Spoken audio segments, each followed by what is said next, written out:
இந்த பகுதியை தியானிக்க கர்த்தர் எனக்கு கொடுத்த இந்த வாய்ப்புக்காக நன்றி செலுத்துகிறேன்.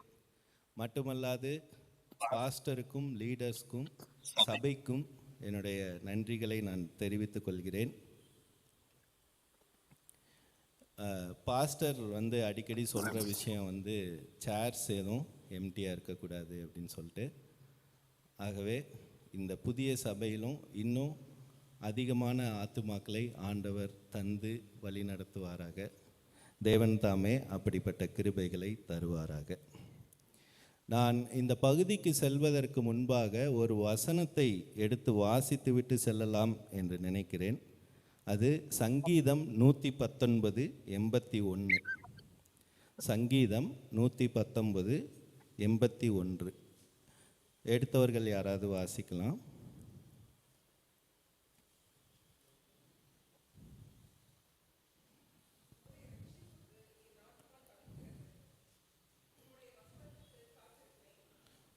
நன்றி. உம்முடைய வசனத்திற்கு காத்திருக்கிறேன். ஆண்டவர் தாமே அவருடைய வசனங்களை கொண்டு இன்றைய தினம் நம்மோடு பேசுவாராக.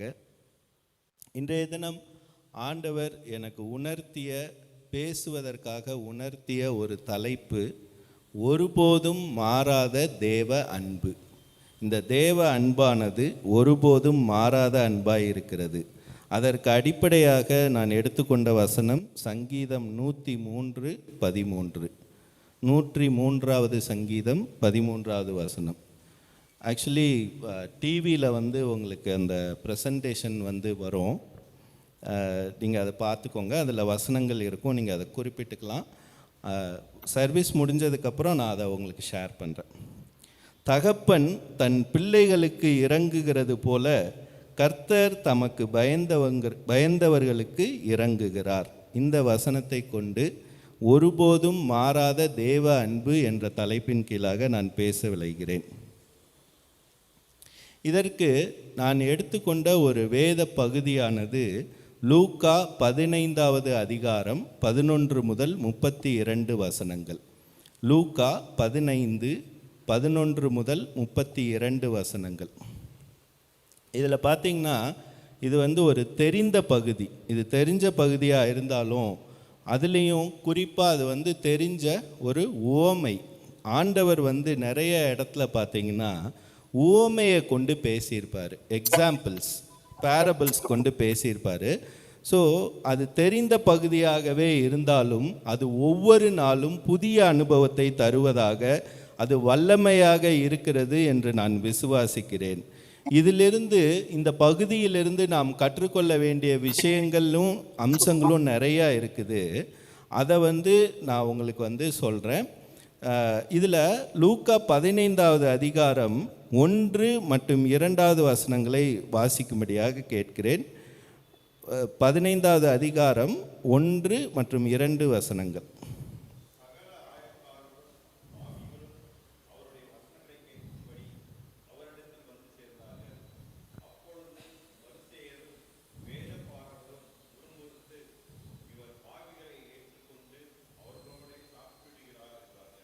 நன்றி.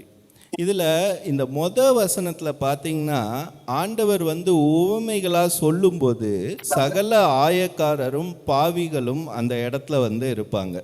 ஆனால் இந்த இடத்துல அவங்க என்ன பண்ணுறாங்க அப்படின்னு பார்த்தீங்கன்னா, அவருடைய வசனங்களை கேட்கும்படி அவரிடத்தில் சேர்ந்தார்கள். இந்த சேர்ந்தார்கள் என்ன மீனிங் அப்படின்னா, அவங்க தங்களை பாவி அப்படின்னு ஒப்புக்கொள்கிறாங்க.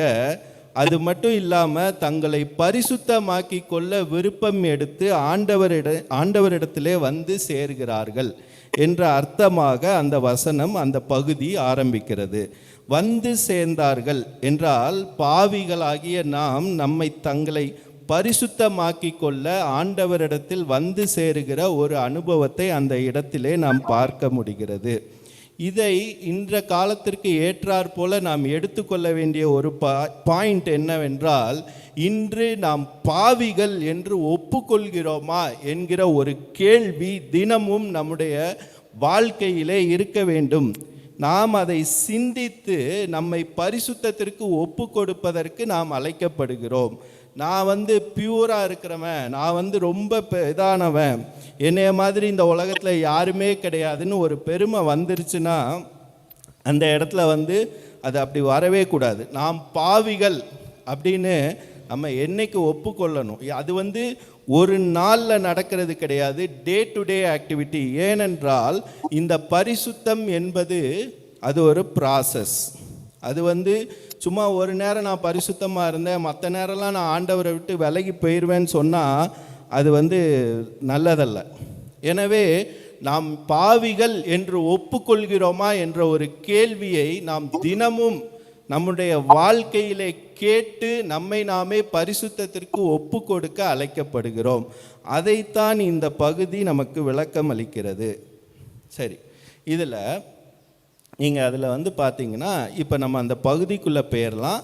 அந்த பேசேஜ் வந்து எங்கே ஸ்டார்ட் ஆகுது அப்படின்னா 11வது வசனம் மற்றும் 12வது வசனத்தில் அது ஸ்டார்ட் ஆகுது. நான் ஏற்கனவே சொன்னது போல் இது தெரிந்த ஓமையாக இருந்தாலும் அதற்குள்ளாக பல பாயிண்ட்ஸை வந்து நம்ம பேச போகிறோம். அதில் வாசிங்க 11 மற்றும் 12. ம் ம் ம் சரி, நன்றிண்ணே. அதில் வந்து பார்த்தீங்கன்னா 2 பிள்ளைங்க இருக்கிறாங்க. மூத்தவர் ஒருத்தர் இருக்கிறாரு, இளைய மகன் ஒருத்தர் இருக்கிறாரு. இப்போது இந்த பகுதி ஆரம்பிக்கும்போது ஒருத்தருக்கு, ஒரு அப்பாவுக்கு 2 பிள்ளைகள் இருக்கிறதா அது ஆரம்பிக்குது. இதில் வந்து பார்த்தீங்கன்னா ஆண்டவர் இந்த ஓமையை சொல்லும்போது நான் முன்னாடியே சொன்னது போல் ஆயக்காரரும் பாவிகளும் அவரிடத்தில் வந்து சேர்ந்தார்கள் நான் சொல்லியிருந்தேன். இதில் அந்த மூத்த மகனை ஆண்டவர் யாரோட ஒப்பிட்டு பேசுகிறார் அப்படின்னா பரிசேயர் மற்றும் யூதர்களை வந்து அவர் கம்பேர் பண்ணி சொல்கிறாரு. இளைய மகனை வந்து ஆயக்காரரோடும் பாவிகளோடும் ஸ்பெசிஃபிக்காக புறஜாதிகளோடும் ஆண்டவர் கம்பேர் பண்ணி சொல்கிறார். அதனால தான் அந்த இடத்துல அந்த 2 பிள்ளைங்க வராங்க. சரி, ஓகே. இதில் வந்து இப்போ மூத்த மகனை பற்றி இப்போ அதில் எதுவும் சொல்லலை, இளைய மகனை பற்றி மட்டும்தான் அண்ணன் வாசித்தது போல் இளைய மகனை பற்றி அதில் சொல்லியிருக்குது. நம்ம வந்து ஒவ்வொரு வசனமாக பொறுமையாக அதை பார்க்கலாம். இதில் வந்து நம்ம பல காரியங்களை கற்றுக்கொள்ள முடியும். அதில் காரியம் என்ன அப்படின்னா, நீங்கள் அதில் வந்து 12வது வசனத்தை படிக்கும்படியாக கேட்டுக்கொள்கிறேன்.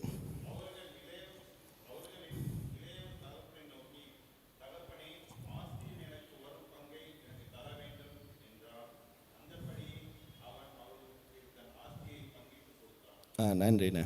இதில் ஃபஸ்ட்டு பாயிண்ட் என்ன, இந்த இளைய மகன் என்ன பண்ணுறாரு அப்படின்னா, அவர் ஒரு ராங் டெசிஷன் எடுக்கிறாரு இல்லையா? இளைய மகனின் தவறான முடிவு. அவர் வந்து ஒரு ராங் டெசிஷன் எடுக்கிறாரு. என்னன்னா 12வது வசனம் சொத்தை கேட்குறாரு. சொத்தில் எனக்கு வர்ற பங்கை எனக்கு கொடுத்துருங்க, நான் கிளம்புறேன்றாரு. அதே மாதிரி அந்த அப்பாவும் என்ன பண்ணிடுறாருன்னா, அந்த நீங்கள் வந்து இதில் அந்த அப்பாவையும் 3 பேரையுமே, அப்பா, இளைய மகன், அடுத்து மூத்த மகன், எல்லாரையும் நீங்கள் வந்து கவனிக்கிற மாதிரி இருக்கும். அந்த அப்பாவும் வந்து என்ன பண்ணிடுறாருன்னா அந்த நேரத்துக்கு ஆஸ்தியை கொடுத்துட்றாரு. சொத்தை தம்பிக்கு வர வேண்டிய பங்கு எடுத்து கொடுத்து அனுப்பிச்சிடுறாரு. சரி, அப்போது இவன் என்ன யோசிக்கிறான், இந்த இளைய மகன் எடுத்த தவறான முடிவு என்ன அப்படின்னா, குறிப்பாக தன்னுடைய தகப்பனை விட்டு பிரிஞ்சு போகணுன்னு நினைக்கிறான். தகப்பனை விட்டு பிரிவதற்கு ஒரு டெசிஷன், அது ராங்கான டெசிஷனாக போகுது. அதில் அவன் இழந்தது என்ன அப்படின்னு பார்த்தீங்கன்னா, ஒரு செக்யூரிட்டியை அவன் அங்கே இழக்கிறான். தனக்குன்னு ஒரு பாதுகாப்பு இல்லாத ஒரு சூழ்நிலையை அவன் இழக்கிறான். அடுத்து அவன் எடுத்த ராங் டெசிஷன் என்ன அப்படின்னா, சொத்தை பிரித்து கேட்குறான். இதெல்லாம் விட முக்கியமாக ஒரு பயங்கர தப்பான டெசிஷன் எடுக்கிறான். அதை நீங்கள் 13 மற்றும் 14 வாசிங்க.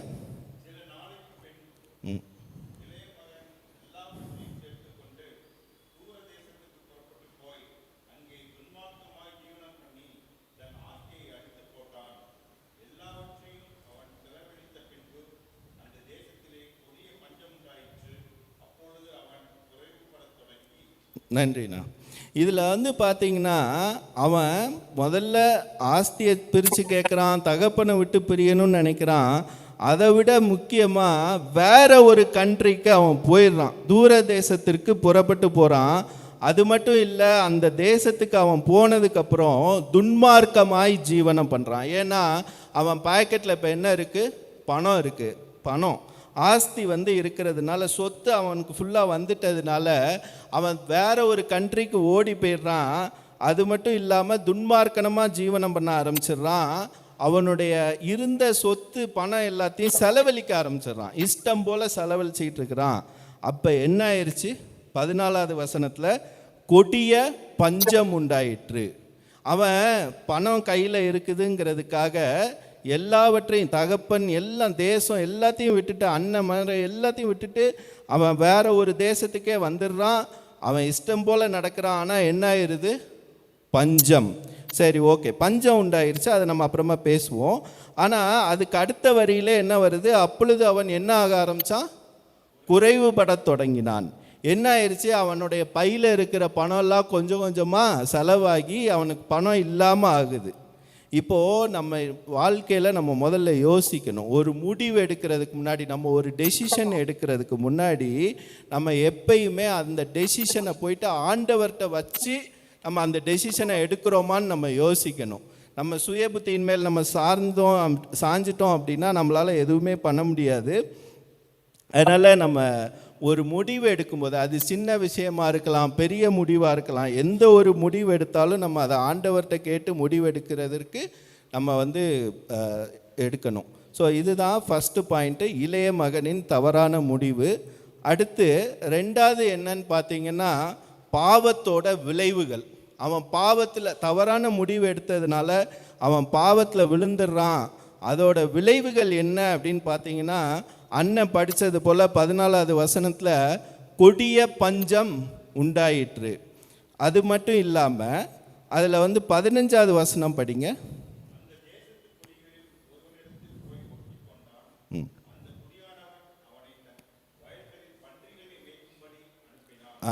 இதில் பார்த்தீங்கன்னா அதில் என்ன சொல்கிறாங்க அப்படின்னா, அவன் வேற ஒரு கண்ட்ரியில் இருக்கான். அந்த கண்ட்ரியில் இருக்கிற ஒரு சிட்டிசன்கிட்ட போயிட்டு வேலையில் சேர்ந்துக்கிறான்.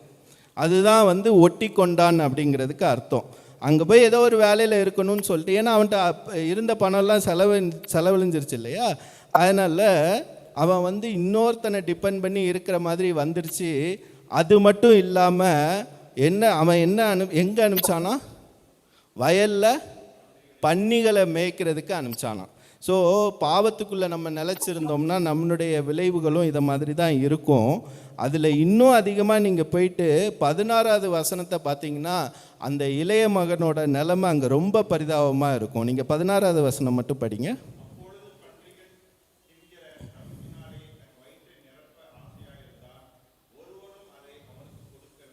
பாவத்தின் விளைவு ரொம்ப கொடுமையாக இருக்குங்கிறதுக்கு இதை விட உதாரணம் வேறு எதுவுமே தேவையில்லை.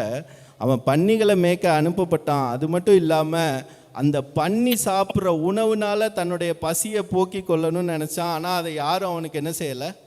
கொடுக்கலை. அப்போது நம்ம பாவத்தில் நிலைத்திருப்போமானால் அதனுடைய விளைவுகள் மிக கொடியதாக இருக்கும் என்கிற எச்சரிக்கையை நாம் பெற்றுக்கொள்ள நேர்கிறது. இதில் நீங்கள் பார்த்தீங்கன்னா, நான் உங்களுக்கு ஒரு ரோமர் 6வது அதிகாரத்தை சஜஸ்ட் பண்ணுறேன். அதை நீங்கள் வீட்டில் போய் தியானிக்கும்படியாக, பாவத்தின் விளைவு எப்படி இருக்கும், அதிலிருந்து விடுபட நமக்கு என்ன வழிங்கிறது அதில் இருக்குது. 6:21 அது அந்த இதை மட்டும் படிங்க. 6:21 ரோமர் 6:21.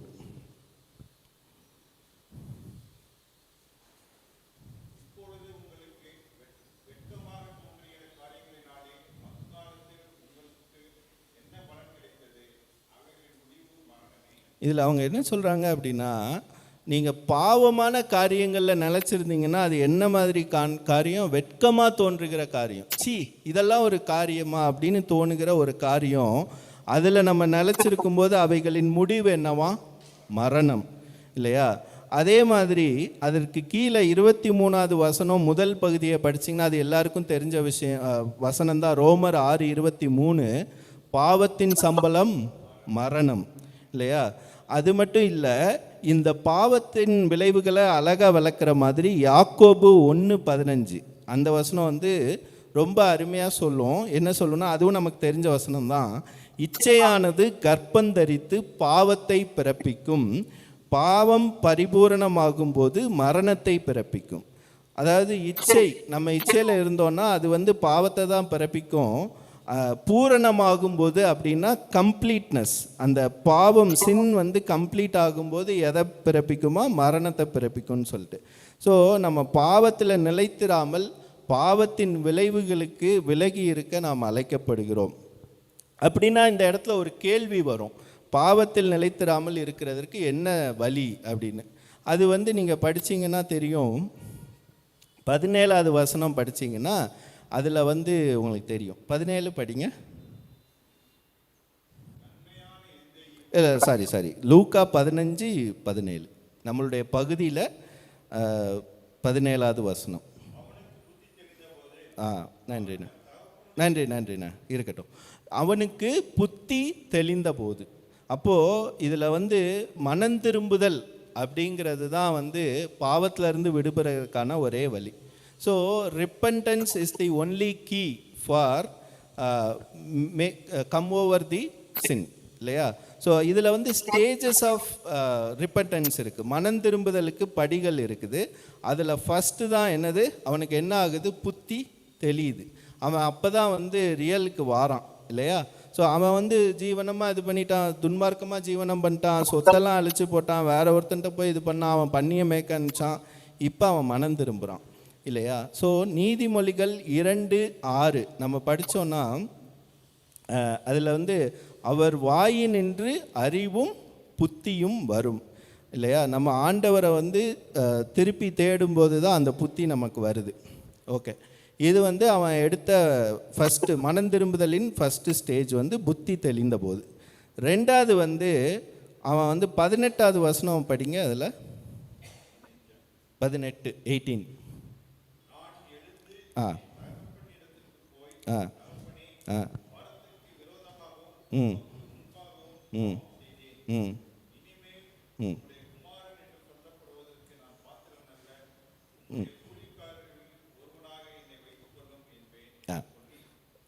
இப்போ அவன் என்ன பண்ணுறான் அப்படின்னா, மனம் திரும்புறதற்கு அவனுக்கு புத்தி தெளிஞ்சிருச்சு. மனம் திரும்புறதற்கு அவன் ஒரு தீர்மானம் எடுக்கிறான், அவன் வந்து ஒரு டிசிஷன் எடுக்கிறான், இல்லையா? ஒரு செல்ஃப் ரியலைசேஷன் பண்ணுறான். ஸோ நான் சொன்னது வந்து இதுதான் வந்து நம்ம தினமும் பண்ண வேண்டியதுன்னு சொன்னேன். அதில் வந்து அவன் வந்து செல்ஃப் ரியலைசேஷனில் தனக்குத்தானே சொல்லிக்கிறான். என்ன சொல்கிறான் அப்படின்னா, நான் எங்கள் அப்பா கிட்ட போயிட்டு நான் வந்து இந்த மாதிரி சொல்வேன், கூலிக்காரர், அதாவது உங்களுடைய மகன் இனிமேல் நான் சொல்லப்படுறதுக்கு கூட நான் பாத்திரனல்ல, என்னை வந்து ஒரு கூலிக்காரனை வச்சுக்கோங்கன்னு சொல்வேன், ஒரு வேலைக்காரனை என்னை வச்சுக்கோங்கன்னு சொல்வேன்னு சொல்லி அவன் சொல்கிறான். அதில் பார்த்திங்கன்னா அந்த செல்ஃப் ரியலைசேஷன் வந்து நமக்கு தினமும் நடக்கணும். நம்ம யாரையாவது திட்டணுமா, யாரையாவது ஹர்ட் பண்ணுமா, யாரையாவது மனம் புண்படுபடியாக பேசினோமா, இதெல்லாம் நம்ம வந்து இன்றைக்கி சிந்தித்து பார்த்து செல்ஃப் ரியலைசேஷன் பண்ண நம்ம அழைக்கப்படுகிறோம். அதில் அந்த செல்ஃப் ரியலைசேஷன் பற்றி எசேக்கியேல் 18:32 எசேக்கியேல் 18:32 மனம் திரும்புங்கள் அப்பொழுது பிழைப்பீர்கள் அப்படின்னு சொல்லி அதில் போட்டிருக்கு, இல்லையா? ஸோ நம்ம வந்து மனம் திரும்பினா தான் நம்மளால் என்ன பண்ண முடியும்? பிழைக்க முடியும். ஓகே, ஸோ இப்போ வந்து அவன் என்ன பண்ணுறான் அப்படின்னா, அந்த செல்ஃப் ரியலைசேஷன் மோடுக்கு போயிட்டான். அடுத்து வந்து பார்த்திங்கன்னா அது பாவ அறிக்கை பண்ணுறான். அவன் தான் வந்து மனம் திரும்பினதை அறிக்கை பண்ணுறான், பாவத்தை அறிக்கை பண்ணுறான், இல்லையா? அது ரொம்ப முக்கியம். ஸோ அதில் வந்து பார்த்திங்கன்னா 19 மற்றும் 21வது வசனத்தை வாசிங்க. 19:21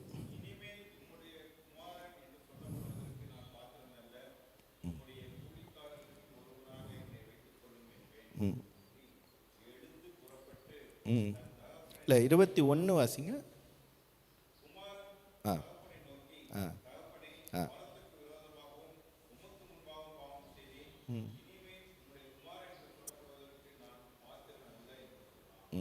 அவன் என்ன பண்ணுறான், ஃபஸ்ட்டு வந்து அவன் செல்ஃப் ரியலைசேஷன் பண்ணான், தனக்கு தானே சொல்லிக்கிட்டான்.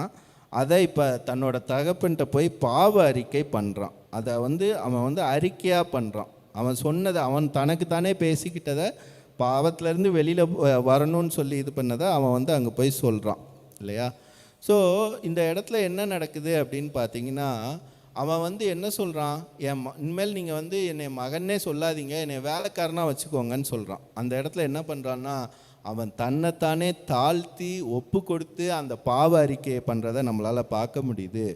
இதே இடத்துல நான் ஏற்கனவே பேசின பகுதியை உங்களுக்கு நினைவுபடுத்தணும்னு விரும்புகிறேன். அதுவும் வந்து ஆயக்காரன் பரிசேயன் ஜெபம் இல்லையா? லூக்கா 18வது அதிகாரம் 9, 13, 14 வசனங்கள். 9வது வசனத்தில் வந்து பார்த்தீங்கன்னா, அந்த ஆயக்காரர் ஜெபம் பண்ணும்போது எப்படி ஜெபம் பண்ணார்? பாவியாகிய என்மேல் கிருபையாயிரும்னு தன்னைத்தானே தாழ்த்தி ஜெபம் பண்ணார். அதனால 13, 14 வசனத்தில் ஆண்டவர் வந்து அந்த ஆயக்காரனை நீதிமான் அப்படின்னு சொல்லி சொன்னார் இல்லையா? இப்போ இதில் வந்து பார்த்தீங்கன்னா, இந்த இடத்துல தான் நம்ம வந்து கிறிஸ்தவர்களாக நம்மளை நாமளே தாழ்த்த வேண்டிய, நம்மளை பாவி என்று ஒப்புக்கொண்டு பாவ அறிக்கை செய்து ஆண்டவரிடத்தில் மனம் திரும்ப நாம் அழைக்கப்படுகிறோம். ஏன்னா இந்த இடத்துல நமக்கு வந்து ஒரு டிஃப்ரென்ஸ் வேணும் இல்லையா? மற்ற ஜனங்களுக்கும் ஆண்டவரை அறியாத ஜனங்களுக்கும் நமக்கும் ஒரு டிஃப்ரென்ஸ் வேணும். ஏன்னா நம்ம வந்து என்ன சொல்கிறோம், நம்ம வந்து ஆண்டவர் பிள்ளைங்க, நாங்கள் தான் வந்து அந்த காலத்துலேருந்து நாங்கள் கிறிஸ்தவங்க அப்படின்னு நம்ம சொல்லிக்கிறோம். ஆனால் அதில் வந்து நம்ம அப்படி சொல்லிக்கிற நம்ம தான் வந்து நம்மளை தாழ்த்தணும். ஆண்டவர் நம்மளை தெரிந்தெடுத்த பிள்ளைகளாக ஆண்டவருடைய கேரக்டரிஸ்டிக்ஸை நம்ம வந்து ரெஃப்ளெக்ட் பண்ணுறவங்களாக மற்றவர்களுக்கு முன்பாக ஒரு சாட்சியாக இருக்க நம்ம வந்து ஒப்பு கொடுத்து வாழணும். நமக்கு வந்து ஒரு டிஃப்ரென்ஸ் வேணும் இல்லையா? ஏன்னா வந்து முன்னாடிலாம் பார்த்தீங்கன்னா கிறிஸ்தவங்கன்னா வந்து வேதக்காரர்கள் அப்படின்னு சொல்லுவாங்க. எந்நேரமும் பைபிளும் கையுமா இருப்பாங்க. அவங்கக்கிட்ட போனால் நல்ல ஒரு இது கிடைக்கும், ஆறுதல் கிடைக்கும் அப்படிலாம் சொல்லுவாங்க. ஆனால் இப்போ அப்படி இல்லை. கிறிஸ்டியன்ஸ் அப்படின்னு சொன்னாலே ரொம்ப மோசமானவங்க, இவங்கள தவிர வேறு யாரும் இருக்க முடியாது. நம்ம ஜோசஃபு, டேனியலு, நான் சும்மா ஒரு பேருக்காக சொல்கிறேன், வேறு யாரும் இதாகிட வேண்டாம். இந்த மாதிரி கிறிஸ்தவ பேர் இருக்கிறவங்க தான் என்ன ஆயிடுறாங்க, ரொம்ப மோசமாக இருக்கிறாங்க இல்லையா? ஸோ நம்ம வந்து ஒரு டிஃப்ரென்ஸோடு நம்ம இருக்கணும். சரி, இப்போ அடுத்து வந்து அவன் பண்ணுற ஒரு முக்கியமான விஷயம், அதில் வந்து 20வது வசனம் முதல் பகுதி மட்டும் படிங்க. நன்றிண்ணே. இப்போ அவன் என்ன பண்ணுறான் அப்படின்னா, அவன் வந்து ரியலைஸ் பண்ணிட்டான், எல்லாம் பண்ணுறான், இப்போ வாரான். அவன் வந்து என்ன பண்ணுறான், தான் எடுத்த டெசிஷனை நிறைவேற்றுறான், பண்ணுறான், செய்கிறான், ஆக்ஷனில் காட்டுறான் இல்லையா? ஸோ நம்மளும் சொல்லுவோம், நான் வந்து ஒரு டெசிஷன் எடுத்துருக்கிறேன் அப்படின்னு நம்ம சொல்லலாம். சொல்லிவிட்டு நம்ம என்ன பண்ணுவோம், விட்டுருவோம், அதை பண்ணாமல் விட்டுருவோம், அதை ஆக்ஷனில் காட்டாமல் விட்டுருவோம். ஆனால் இவன் பண்ணுறான். என்ன பண்ணுறான் அப்படின்னா, அவன் 13வது வசனம் படிங்க. 13, தூர தேசத்திற்கு புறப்பட்டு போய் இல்லையா? அவன் வந்து தூர தேசத்திற்கு புறப்பட்டு போயிருந்தான். ஆனால் இப்போ எங்கே வாரான்? 20வது வசனத்தில் எழுந்து புறப்பட்டு தன் தகப்பனிடத்தில் வந்தான் இல்லையா? அவன் வேற ஒரு கண்ட்ரிக்கு போயிருந்தான். இப்போ அவங்க அப்பா இருக்கிற கண்ட்ரிக்கே திருப்பி வாரான். நாடு விட்டு நாடு, கண்ட்ரி விட்டு கண்ட்ரி தாண்டி, கண்டம் விட்டு கண்டம் தாண்டி அவன் வாரான். அப்போது நம்ம எடுத்துக்கொள்ள வேண்டியது என்னென்னா, சண்டே கிறிஸ்டியன்ஸாக மட்டும் நம்ம இருந்துடக்கூடாது. நம்ம வந்து தினமும் ஆண்டவர்கிட்ட இருக்கிறோமாங்கிறத நம்ம வந்து கன்ஃபார்ம் பண்ண நம்ம வந்து அழைக்கப்படுகிறோம். சரி, இப்போது இப்படி மனம் திரும்பி ஆண்டவர்கிட்ட நான் திருப்பி வாரேன்னு ஒரு டெசிஷன் எடுத்து அந்த டெசிஷனே நம்ம ஆக்ஷனில் காட்டினா என்ன நடக்கும் அப்படின்னு பார்த்தா, அதுதான் 4வது, பிதாவின் கிருபை. இந்த பிதாவின் கிருபை எப்படிப்பட்டது அப்படின்னு நீங்கள் பார்த்தீங்கன்னா, பிதா வந்து நம்ம மேலே ரொம்ப அன்பாக இருக்கிறார். அதுதான் நான் முதல்ல சொன்னேன், எப்பொழுதும் மாறாத தேவ அன்பு என்பதாக இல்லையா? ஸோ அவருடைய கிருபை மிகவும் அன்பு மிகுந்ததாக, மற்றவர்களை மன்னித்து ஏற்றுக்கொள்கிற விதமாக அது அமைகிறது. சரி, இதில் வந்து இப்போது 20வது வசனத்தின் பின்பகுதியை படிங்க.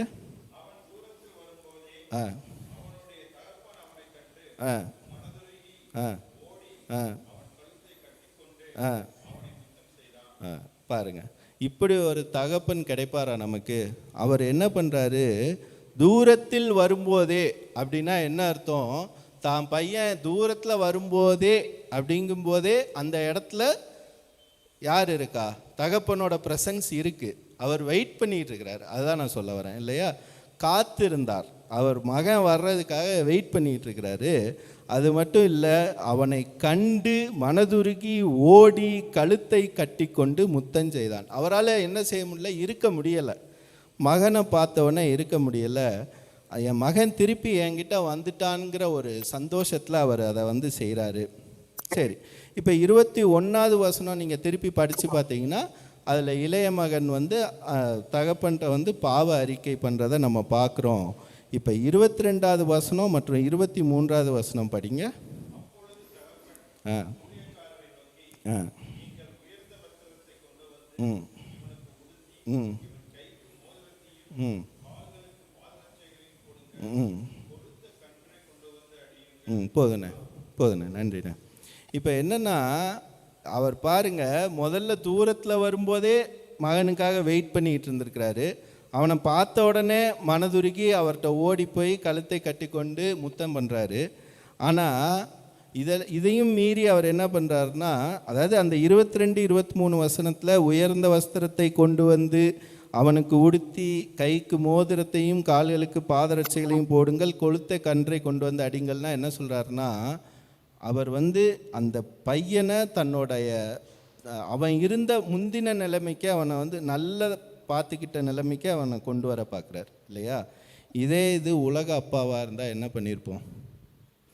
ஒரு மகன் சொத்தை வாங்கிக்கிட்டான், வேறு கண்ட்ரிக்கு போயிட்டான், இப்போ எல்லாத்தையும் செலவழிச்சிட்டு திருப்பி நம்மக்கிட்ட வந்து நிற்கிறான். அப்பா நான் அந்த மாதிரி எல்லாத்தையும் செலவு பண்ணிட்டேன் அப்படின்னு சொன்னால் உலக அப்பானா மற்ற அப்பாக்கள்லாம் என்ன பண்ணியிருப்பாங்க? இந்த கணத்தில் ஒரு அப்பு, இந்த கணத்தில் ஒரு அப்பு, ஓடுறான்னு சொல்லி விரட்டி விட்டுருப்பாங்க. ஆனால் இவர் வந்து வெயிட் பண்ணிகிட்டு இருக்கிறாரு. வந்த உடனே மகன் வந்த உடனே அவனை தன்னுடைய முந்தின நிலைமைக்கு மாற்றணும்னு சொல்லி எல்லாமே பண்ணுறார். சரி, ஓகே. இப்போ அதில் ஒரு முக்கியமான பகுதியை நம்ம உணர வேண்டிய தருணமாக இருக்குது. அந்த 23வது வசனத்தின் பின்பகுதியை இப்போ படிங்க. அவர் அங்கே என்ன சொல்கிறாரு அப்படின்னா, வேலைக்காரங்க கிட்ட எல்லார்ட்டையும் சொல்கிறாரு, எல்லார்ட்டையும் போய் அனௌன்ஸ் பண்ணுறாரு, என் மகன் வந்துட்டான், அவனுக்கு இதெல்லாம் பண்ணுங்கள், அவனை முந்தின நிலைமைக்கு மாற்றுங்கன்னு சொல்லிட்டு என்ன சொல்கிறாரு, நாம் புசித்து சந்தோஷமாக இருப்போம். சரி, ஓகே. இதில் ஒரு வசனத்தை நான் படிக்க விரும்புகிறேன். 15, 10வது வசனம் படிங்க.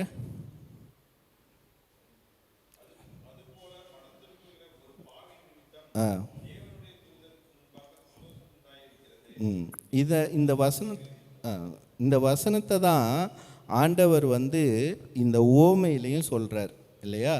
மனம் திரும்புகிற ஒரே பாவியின் நிமித்தம் தேவனுடைய தூதர்களுக்கு முன்பாக சந்தோஷம் உண்டாயிருக்கிறது அப்படிங்கிற அந்த வசனத்தை அடிப்படையாக வச்சு தான் நாம் புசித்து சந்தோஷமாக இருப்போம். அப்படின்னா என்ன அர்த்தம்னா, ஒருத்தன் மனம் திரும்பி ஆண்டவர்கிட்ட திரும்பி வந்தான்னா அதில் தான் வந்து தேவனுடைய தூதர்களுக்கு முன்பாக பரலோகத்திலே சந்தோஷம் இருக்கும் அப்படின்னு சொல்லிட்டு. சரி, ஓகே. இப்போ ஆண்டவர் இந்த பிதாவின் கிருபையில் நம்ம பார்க்கும்போது 24வது வசனம் படிங்க.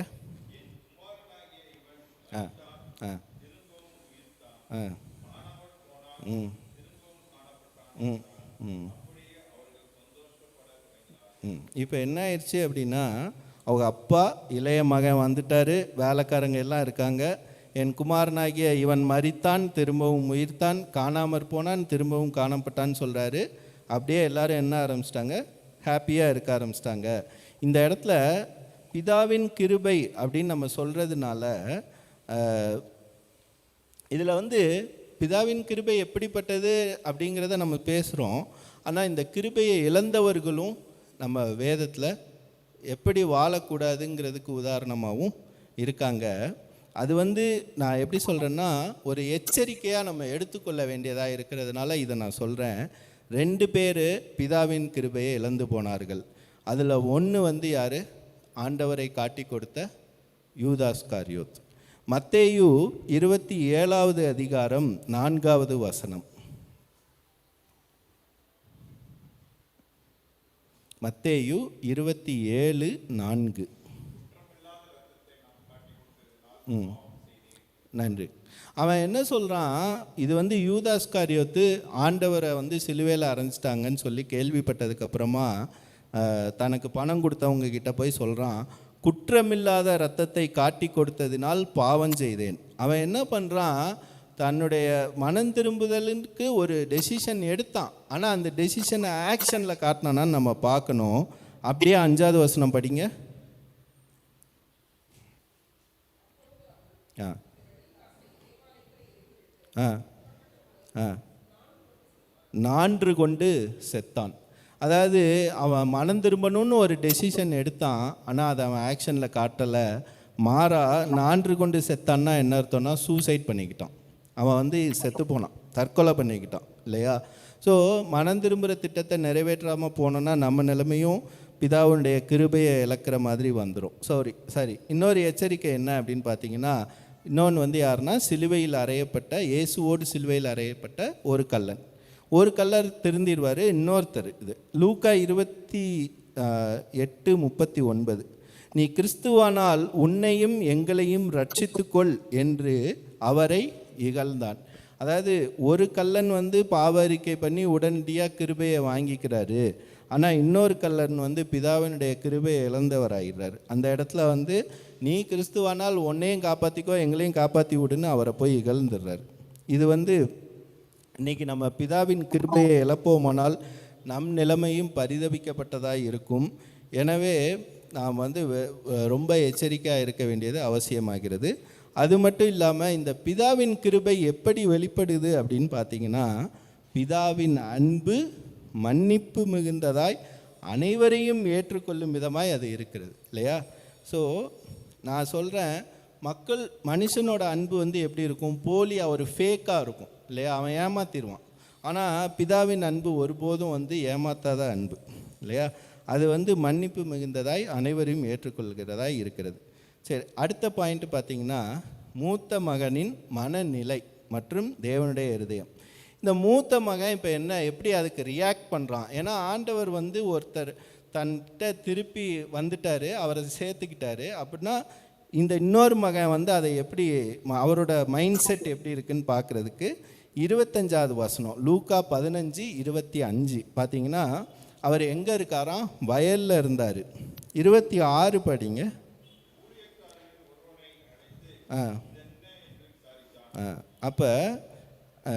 அப்போ வந்து வயலில் இருக்கிறாரு மூத்த பையன். அப்போ தான் வாராரு, வந்து வேலைக்காரர்கிட்ட ஒருத்தர்கிட்ட போயிட்டு இங்கே நடக்கிறத பார்த்துட்டு அந்த மேலதாள சத்தெல்லாம் கேட்ட உடனே இது என்னன்னு விசாரிக்கிறார்.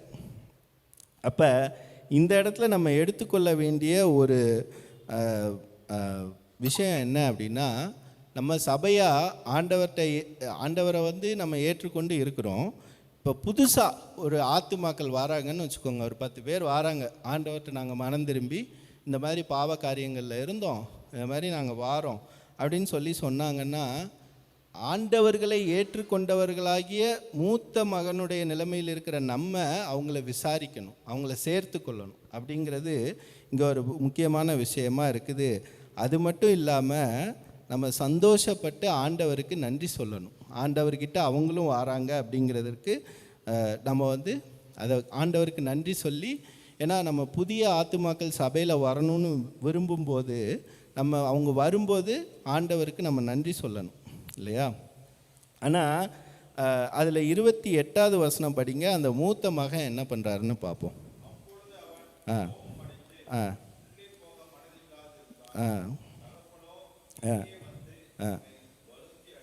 பாருங்க, அந்த மூத்த மகனுக்கு கோபம் அடைஞ்சிட்டாரு. கோபம் அடைஞ்சது மட்டும் இல்லாமல் தன் தம்பி மனம் திரும்பி வந்ததை தகப்பன் வந்து ஏற்றுக்கிட்டாரு, அதை ஏற்றுக்க முடியல அவரால். கோபம் அடைஞ்சிடுறாரு. கோபம் அடைஞ்சு என்ன ஆயிடுறாரு? உள்ளே போக மனதில்லாமல் வெளியிலே நிற்கிறார். ஆனால் தகப்பன் என்ன பண்ணுறாரு? பிதாவின் கிருபை தேவனுடைய இருதயம் அந்த இடத்துல எப்படி இருக்குன்னா, வெளியே வந்து ப்ளீஸ் பண்ணுறாரு இல்லையா? மூத்த மகனையும் ப்ளீஸ் பண்ணி அழைக்கிறார். இப்போது இதுதான் முக்கியமானது. 29வது வசனத்தில் அந்த மூத்த மகன் ஒரு ரிப்ளை பண்ணுறார். அது வாசிங்க.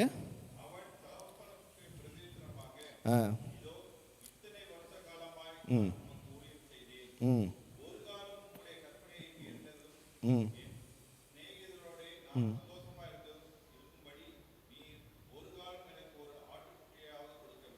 இந்த இடத்துல நம்ம ஒரு பெரிய எச்சரிப்பை பெறுறோம். We are deviating. அந்த மூத்த பையன் வந்து டீவியேட் ஆகிடுறாரு. அவர் வந்து he has to accept his younger brother who come back to his father. ஆனால் அவர் என்ன பண்ணுறாருனா டீவியேட் ஆகுறாரு. ஏன் டீவியேட் ஆகுறாரு? அதுக்கு ரிப்ளை வர பண்ணுறாரு, நான் இவ்வளோ வருஷமாக உங்கள் ஊழியம் செஞ்சேன், உம்முடைய கற்பனை எதையுமே நான் மீறலை, ஆனால் எனக்கு சந்தோஷமாக இருக்க நீங்கள் ஒரு ஆட்டுக்குட்டியை கூட நீங்கள் கொடுக்கலன்னு சொல்கிறாரு. நான் என்ன சொல்கிறேன்னா, மற்றவங்க வந்து ஆண்டவர்கிட்ட சேரும்போது ஆண்டவர்களை ஏற்கனவே அறிந்து ஏற்றுக்கொண்டிருக்கிற நம்ம வந்து அவங்கள சேர்த்துக்குள்ள தான் செய்யணுமே தவிர டீவியேட் ஆகிடக்கூடாது. ஏன்னா அவங்கள சேர்த்துக்கிறதும் நமக்கு இருக்கிற ஒரு மிகப்பெரிய ஒரு கடமையாக இருக்குது. இதில் நம்ம எடுத்துக்கொள்ள வேண்டிய எச்சரிக்கை என்னன்னு பார்த்தீங்கன்னா, ஊழியம் பண்ணுறோம், கற்பனையை மீறாமல் இருக்கிறோம், அப்போ பிதா மற்றவர்களையும் மன்னித்து நம்மளோட சேர்த்து விடும்போது அவங்கள அக்செப்ட் பண்ணிக்கிற தன்மையும் நமக்கு வேணுங்கிறத தான் நம்ம இந்த இடத்துல எடுத்துக்கணும் இல்லையா? இதில் பார்த்திங்கன்னா அந்த ஆண்டவர் வந்து மூத்த மகனை வந்து பரிசேயர்களுக்கு கம்பேர் பண்ணி சொன்னாருன்னு சொன்னேன்.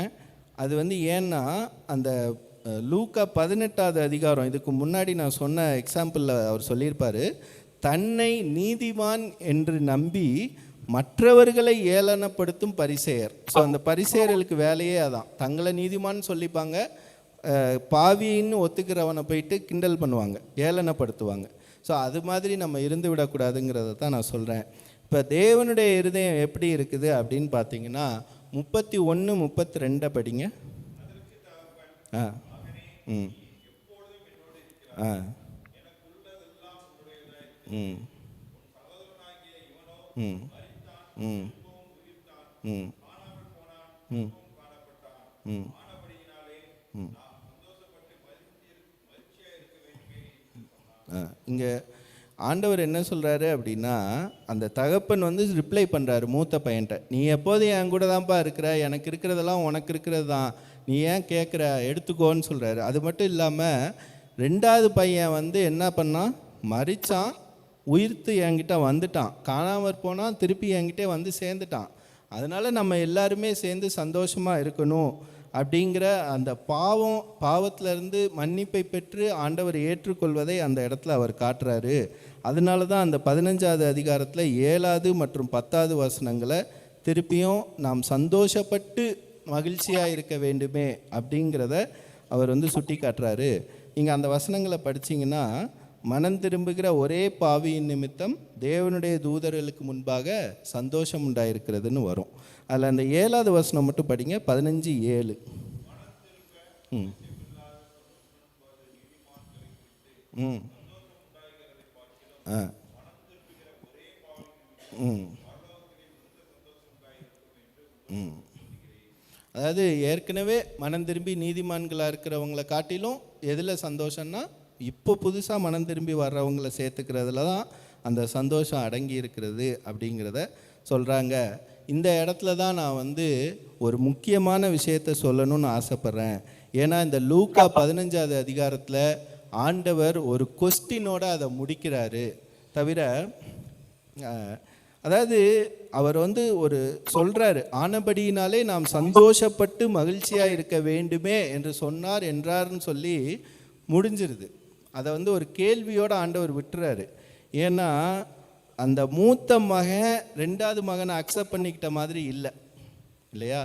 அப்போது நம்ம அந்த கேள்வியை எடுக்கணும்.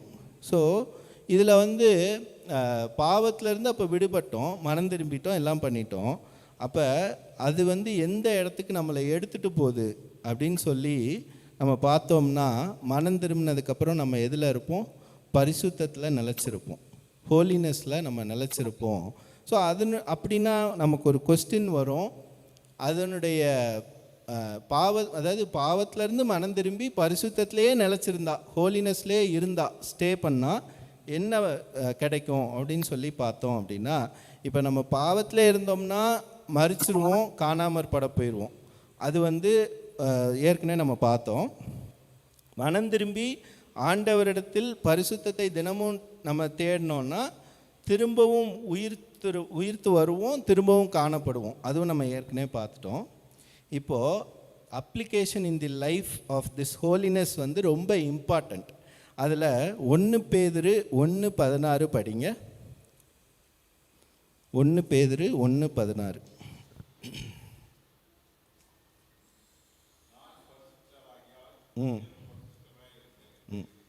அவர் என்ன சொல்கிறாருன்னா, நான் பரிசுத்தர். ஆண்டவர் சொல்கிறது என்னென்னா, நான் பரிசுத்தர் ஆகையால் நீங்களும் பரிசுத்தராய் இருங்கள் என்று எழுதியிருக்கிறதே என்று சொல்கிறார்.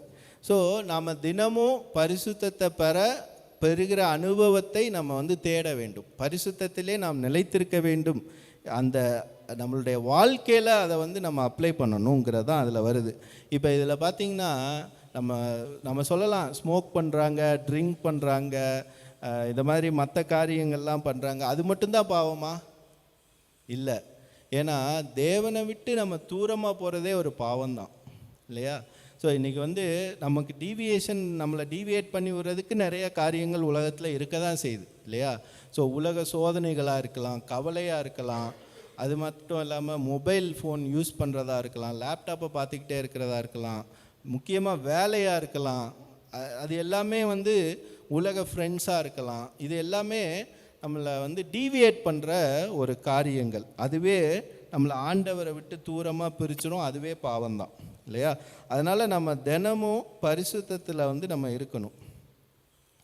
அது மாதிரி அதில் இன்னொன்று பார்த்திங்கன்னா, இப்போ ஒன்று டிஸ்கரேஜ்மெண்ட் இல்லையா? ஒன்று நம்ம எதிர்பார்த்துருப்போம், இப்படி தான் நடக்கும் அப்படின்னு நம்மளாக யோசித்திருப்போம். இந்த காரியம் இப்படி தான் நடக்கும்னு நம்ம கடவுள் மாதிரி நம்ம அப்படி திங்க் பண்ணியிருப்போம். ஒரு ஆண்டவர் மாதிரி நம்ம அப்படி திங்க் பண்ணி அப்படி யோசித்திருப்போம்.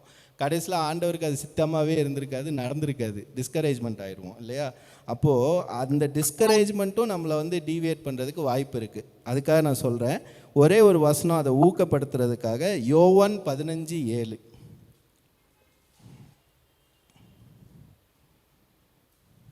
சரி, ஓகே.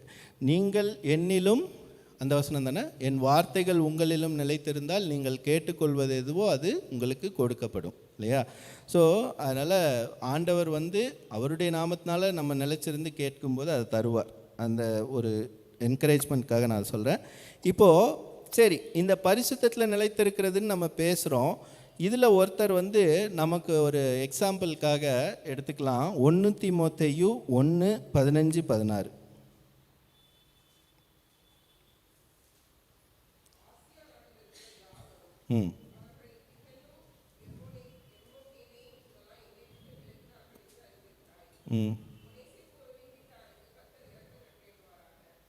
இல்லை, 1 தீமோத்தேயு 1:15-16. ஆ ஆ ஆ ம் ம் ம் ம் ம் ம் ம் ம் ம் ம் இதில் பவுலை பற்றி பார்க்குறோம். பவுல் என்ன சொல்கிறாரு அப்படின்னா, அவர்களில் பிரதான பாவி நான். அதாவது பிரதான அப்படின்னா சீஃப் மினிஸ்டர்னு சொல்கிறோம் இல்லையா? நீங்கள் வாட்டுக்கு யாரையாவது சொல்கிறேன்னு தப்பாக எடுத்துக்காதீங்க. சீஃப், அவர் தான் ஹெட் அப்படிங்கிற மாதிரி. அந்த பாவிகளுக்கெல்லாம் பிரதான பாவி நான்னு சொல்கிறது யார்? பவுல்.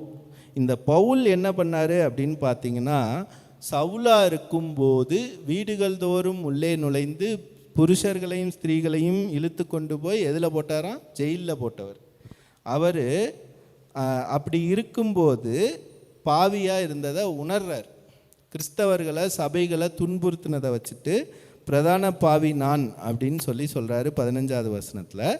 அப்போது அவர் பவுலா மாறினதுக்கப்புறம் என்ன நடக்குது அப்படின்னா, 16வது வசனத்தில் தேவனுடைய கிருபையால் இரக்கம் பெற்ற பிரதான பாவி அப்படின்னு அவர் ஒப்புக்கொள்கிறார். இந்த பவுலா மாறினதுக்கப்புறம் அவர் யாராக இருந்தார்? அப்போஸ்தலர்கள்லே அவரை போல சிறந்தவர் யாரும் கிடையாது.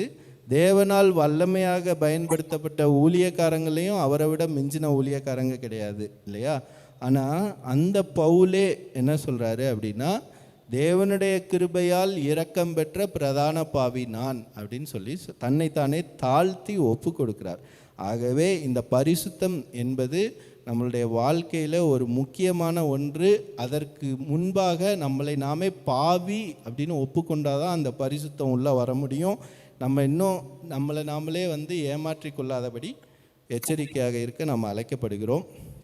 இந்த பரிசுத்தத்தில் நிலைச்சிருப்பதால் நமக்கு 2 பலன் கிடைக்குங்க. ஒன்று வந்து ரோமர் 6:22 படிங்க. ரோமர் 6:22. ம் ம் ம் ம் இதில் ஃபஸ்ட்டு பரிசுத்தத்தில் நிலைத்திருப்பதால் நமக்கு கிடைக்கிற பலன் நித்திய ஜீவன் இல்லையா? நித்தியமாக நம்ம அவரோட வாழப்போகிற ஒரு ஜீவன், வாழ்வு இல்லையா? ஸோ இதில் அவர் என்ன சொல்கிறாருன்னா, நம்ம பாவத்திலேருந்து விடுதலை ஆகிட்டோம், தேவனுக்கு அடிமையாக இருக்கிறோம். அப்போது பரிசுத்தமாகுதல் நமக்கு கிடைக்குது. அதனுடைய முடிவு நித்திய ஜீவன் இல்லையா? ஸோ நித்திய ஜீவனை நம்ம சுதந்திரித்து கொள்கிறவர்களாக இருக்கிறோமா என்று நம்ம ஒவ்வொரு நாளும் சிந்தித்து நம்மளை பரிசுத்தத்திற்கு ஒப்பு கொடுக்க நாம் அழைக்கப்படுகிறோம். இதில் 2வது பலன் என்ன அப்படின்னு பார்த்தீங்கன்னா, 1 பேதுரு 1:8-9 படிங்க. 1 பேதுரு 1:8-9.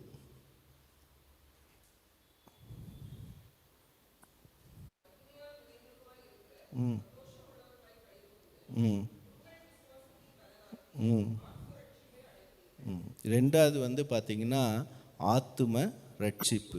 அப்படின்னா என்ன மீனிங் அப்படின்னா, நம்மளை பரிசுத்தமாக பார்த்துக்கிறதுனால நம்ம நித்திய ஜீவனை அடைஞ்சிருவோம். அது மட்டும் இல்லாமல் நம்ம விசுவாசிக்கிறதுனால ஏற்படுகிற அந்த பலனாகிய ஆத்தும ரட்சிப்பு, ஆத்துமாக்கள் வேணும் அப்படின்னு சொல்கிற நம்ம மற்றவங்களையும் ஆண்டவருடைய மந்தையில் சேர்க்கிறதற்கு நம்ம வந்து கடனாளிகளாக இருக்கிறோம், கடமைப்பட்டவர்களாக இருக்கிறோம் இல்லையா? ஸோ அதுதான் அந்த ஆத்தும ரட்சிப்புங்கிறது. நம்ம ஆத்துமாக்களை நம்ம பாதுகாத்து கொள்ளணும், ரட்சித்து கொள்ளணும். அதே நேரம் மற்றவர்களையும் நம்ம வந்து பாதுகாத்து கொள்ள நம்ம அழைக்கப்படுகிறோம் இல்லையா? ஸோ இப்போ பார்த்தீங்கன்னா இந்த காலத்துலலாம் ஆத்துமாக்கள் பயங்கரமாக அழிஞ்சிக்கிட்டு இருக்குது. ஆண்டவரை அறியாமல் இவன் நம்ம சர்ச்சை சுற்றியே நிறைய ஆத்துமாக்கள் வந்து விக்கிரகங்களை நம்பி போய் பல விஷயங்கள் அதில் அடங்கி இருக்குது இல்லையா? நம்ம சொன்ன அந்த பாவமான காரியங்கள் எல்லாத்தையுமே நம்ம வந்து சாட்டிஸ்ஃபை ஆகிடக்கூடாது இல்லையா? நாமளே இது பண்ணிவிட்டு நம்ம நல்லா இருக்கோம், நம்ம இது பண்ணுறோம், மற்றவன் எப்படி போனால் நமக்கு என்ன அப்படின்னு சொல்லிட்டு நம்ம சாட்டிஸ்ஃபை ஆகிடாமல் நம்ம வந்து நித்திய ஜீவனை நம்ம பற்றி கொள்ளணும். அதே நேரம் ஆத்தும ரட்சிப்புங்கிறதும் ரொம்ப முக்கியமாக இருக்கிறது. ஏன்னா நம்ம வந்து இப்போது கிறிஸ்தவங்களுக்கு வந்து ஒரு இதாகவே இல்லை, ஒரு சுமூகமாகவே எதுவுமே போகாத மாதிரி நிலைமைகள் தான் நம்ம ஸ்டேட்லேயும் சரி மற்ற இடங்கள்லேயும் சரி இருக்குது. அதனால் நம்மளுடைய பார்வையும் தேவனுடைய பார்வையும் வேறாக தான் இருக்குது அது வந்து இல்லையா?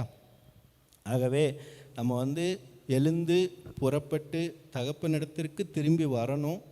அப்போ திரும்பி வரும்போது தூரத்தில் வரும்போதே கண்டு மனதுருகி ஓடுகிற ஒரு ஆண்டவர் நமக்கு இருக்கிறார். அவரை வந்து நம்ம துக்கப்படுத்தி விட்டுறக்கூடாது. அது மட்டும் இல்லாமல் ஒரே ஒரு வசனத்தை மட்டும் நான் வாசித்து முடிக்க விரும்புகிறேன். இதை வந்து நம்ம ஒரு எச்சரிக்கையாக இன்றைக்கி நம்ம எடுத்துக்கிடணும் இல்லையா? நம்ம வாழ்க்கைக்கும் அந்த பரிசுத்தத்தில் நிலச்சிருக்கிறது அவசியமாகிறது. அதன் மூலமாக நித்திய ஜீவன். அது மட்டும் இல்லாமல் மற்றவர்களை ஆண்டவர்களுக்காக அழைக்கிற ஆத்தும ரட்சிப்பு நமக்கு தேவையாக இருக்கிறது. எடுத்தவர்கள் வாசிக்கலாம். வெளிப்படுத்தின விசேஷம் 3வது அதிகாரம் 20வது வசனம். ம் ஆ ம் ம் ம் ம் இதோ வாசற்படியிலே நின்று தட்டுகிறேன். ஒருவன் என் சத்தத்தை கேட்டு கதவை திறந்தால் அவனிடத்தில் நான் பிரவேசித்து அவனோடே போஜனம் பண்ணுவேன், அவனும் என்னோடே போஜனம் பண்ணுவான். வாசற்படினா இருதயமாகிய கதவு தான். ஆண்டவரை வந்து இருதயமாகிய கதவை தட்டிக்கிட்டே நிற்க விட்டுறக்கூடாது நம்ம இல்லையா? அவருடைய சத்தத்தை கேட்டு ஒருவன் என் சத்தத்தை கேட்டு கதவை திறந்தால் அவனிடத்தில் நான் பிரவேசித்து, அவன் திறக்கணும், கதவை திறந்து அலோவ் பண்ணணும் இல்லையா? நான் என்ன சொல்கிறேன்னா, நம்ம ஆண்டவரை வச்சு பரிசுத்தத்தை வந்து நம்ம முன்னாடி கொண்டு வரணும், முன்னிலைப்படுத்தணும். நம்ம மற்ற காரியங்களை நினச்சி கவலைப்பட்டுக்கிட்டு முன்னிலைப்படுத்திக்கிட்டு இருந்தோம்னா ஆண்டவர் கதவை தட்டிக்கிட்டே தான் நிற்கணும் இல்லையா? அப்போது அந்த மாதிரி நம்ம பரிசுத்தத்திற்கு ஒப்பு கொடுக்கும்போது மாத்திரமே ஆண்டவரால் உள்ளே பிரவேசிக்க முடியும், நம்மளால் நித்திய ஜீவனை சுதந்திரித்து கொள்ள முடியும். அது மட்டும் இல்லாமல் ஆண்டவருடைய பிள்ளைகளாக மற்றவர்களையும் அவருடைய மந்தைக்குள்ளாக சேர்க்கிறதற்கு ஆத்தும ரட்சிப்பை வந்து நம்ம பண்ண முடியும் இல்லையா? ஸோ நம்ம இதய கதவை ஆண்டவருக்கு திறந்து கொடுக்குறோமா இல்லை பூட்டி வச்ச மனைக்கு இருந்துருமாங்கிறது நம்மளுடைய கரத்தில் தான் இருக்குது. ஆண்டவர் தாமே பல ஆத்துமாக்களை இந்த புதிய சபைக்கு தந்து வழிநடத்துவாராக. ஆமென்.